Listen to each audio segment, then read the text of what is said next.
Good morning, John Glenn. Today is Thursday, January 20th, 2022. I'm Shane, And I'm Nathan. and this is the View from Falcon's Nest. 4 John Glenn students were recognized for their writing through the Scholastic Regional Writing Awards released Tuesday. Izzy Awald received the Silver Key for her dramatic script. John Smallsreed won honorable mention for his poetry. Gabby Smith received honorable mention for her personal essay and Silver Key for her poetry. Rowdy Smith was an honorable mention recipient for his poetry and Silver Key for his dramatic script. With over 800 submissions to the Northeast Indiana Northwest Ohio contest, this is a tremendous honor for those students. Congratulations to Mrs. Parent and her students. In this week's Health Minute, we take a look at an activity that is inviting this time of year. You can see ice fishermen out on the area lakes and ponds, or people walking across lakes. According to Indiana conservation officers, if you don't know the thickness of ice, don't try to stand on it or walk across it. Friends or family members should know you're going out on ice before you do it, and you shouldn't test ice alone. At least 4 inches of ice is recommended for ice fishing, and at least 5 inches is recommended for snowmobiling. If you spend any time on the ice, wear a life jacket or flotation coat. Never try to rescue a pet or another animal in distress on ice. Instead, contact your local emergency response personnel who are equipped to make a rescue. Today's lunch will be turkey and noodles, chicken Caesar wrap, mashed potatoes, roasted baby carrots, steamed broccoli, mixed fruit cocktail, dinner roll, and a peanut butter cup. Now here's a video for the junior class's upcoming carnation sales. I'd like to buy a carnation, please. 1 for $2 or 3 for $5? For 5, please. And here's a pencil and a note so you can write a note. Thank you. Someone got a carnation for you. Oh, thank you. I appreciate you. Aw.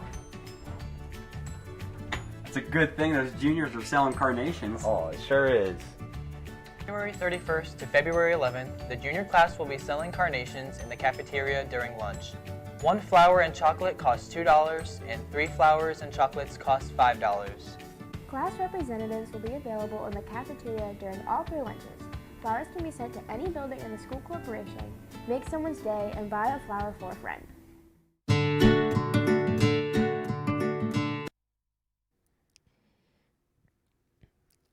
Why does a pitcher raise up one leg when he goes to throw? Because if he lifted up both, he'd fall over.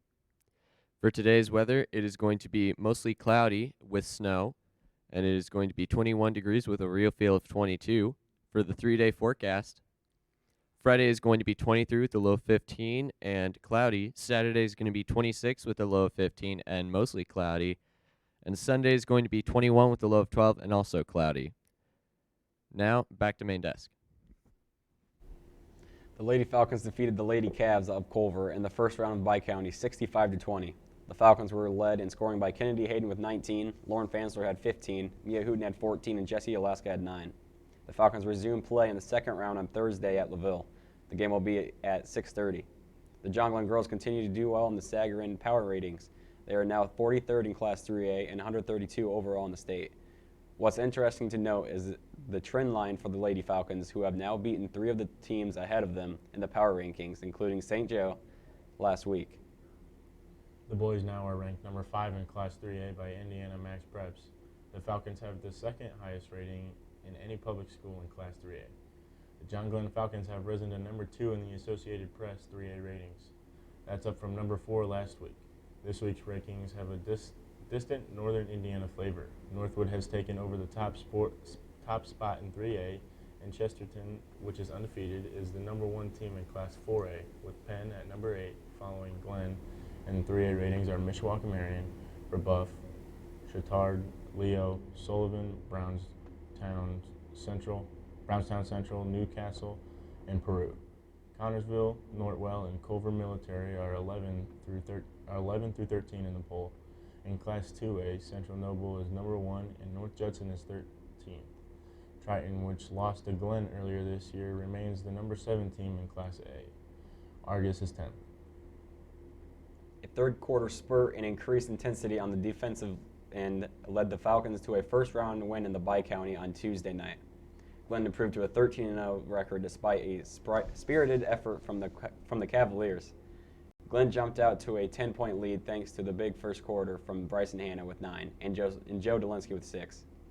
Glenn held off a Culver run in the second quarter that made it as close as 5 points by consistency from the foul line, where Glenn ended the night at an 80% success rate.